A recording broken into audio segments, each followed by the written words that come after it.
Aunty phone అయినా కలిస్తే బాగుండేది కదా. ఏమవ్వదు, మీరు కంగారు పడకండి.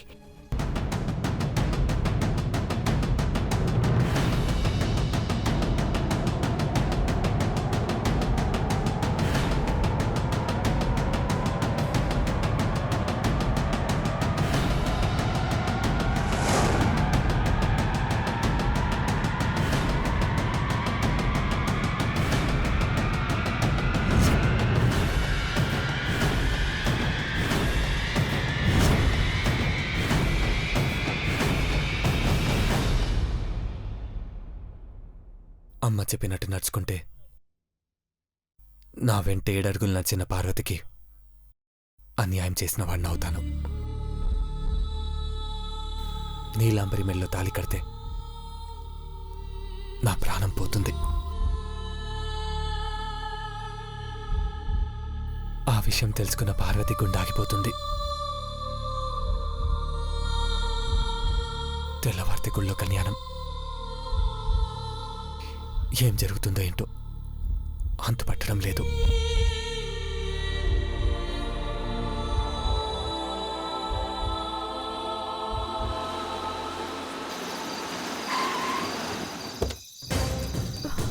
పార్వతి రా.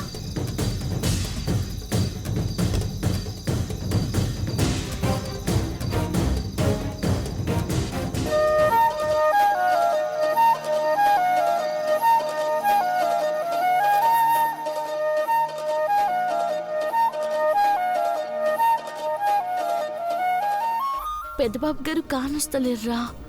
ఇవాళప్పుడు బయట ఎందుకు ఉంటారు, ఇంట్లో ఉంటారు.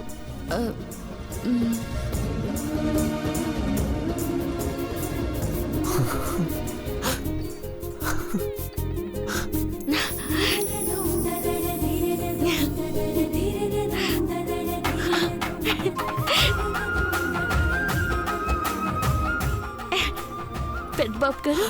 పార్వతి చూసినావా అక్క, నేను చూడగానే పెద్దబాబు గారి ముఖం చందమామలాగా ఎలా ఎలిగిపోయినాదో. పెద్దబాబు గారు ఇంట్లో పడుకొని ఉంటారన్నో. నాకు తెలుసురా, పెద్దబాబు గారికి నిద్ర పట్టదు. 7 జన్మలు కాదక్క, 700 జన్మలైనా పెద్దబాబు గారు నీకోసమే బతుకుతారు. Aunty, aunty, Neelambari, aunty, Mahi, aunty, aunty, Neelambari, Mahi. ఏమైంది? Aunty, uncle. ఐశ్వర్య, ఐశ్వర్య, ఏంటి నువ్వు వచ్చావేంటి ఇక్కడికి ఈ టైంలో? ఏమైందమ్మా? ఏమైంది ఐష్? నీలాంబరి, నీలాంబరి, నీలాంబరి ఎలా ఉంది?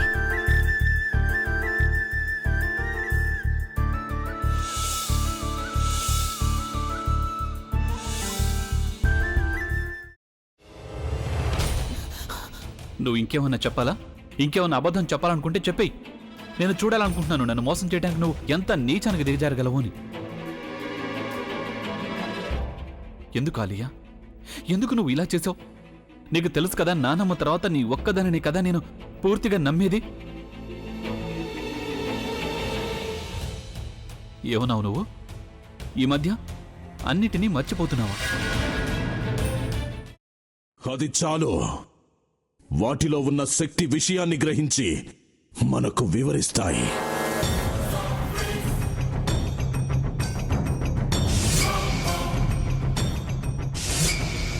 ఎవరు ఆ దండ విప్పొద్దు, గది తలుపులు తెరవద్దు.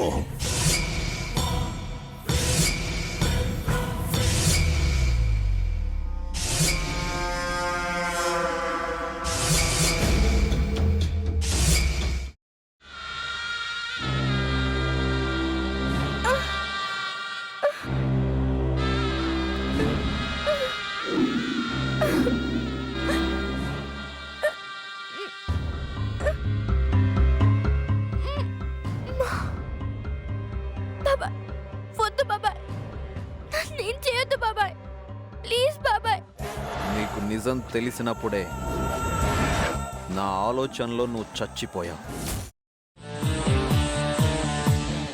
ప్లీజ్ కొంచెం తినండి. భీమారావు గారు మీరా? ఇగో మీరా కాదు సక్కుబాయ్. అవును మీ పనామే లేచిపోయిందని చెప్పి కంప్లైంట్ ఇచ్చినావు కదా. రేయ్ ఆయన కంప్లైంట్ ఇచ్చింది లేచిపోయిందని కాదు, కనిపించడం లేదు అని. అచ్చా, అట్లానా? సరే మేడం. ఇడియట్. ఆ వంట మనిషి పేరేంటన్నారు? రత్తాలు మేడం. ఏం పెద్ద మంచి, నీ వంట మంచిని కూడా మేడం అని పిలుస్తావా? రేయ్ హాఫ్ బ్రెయిన్,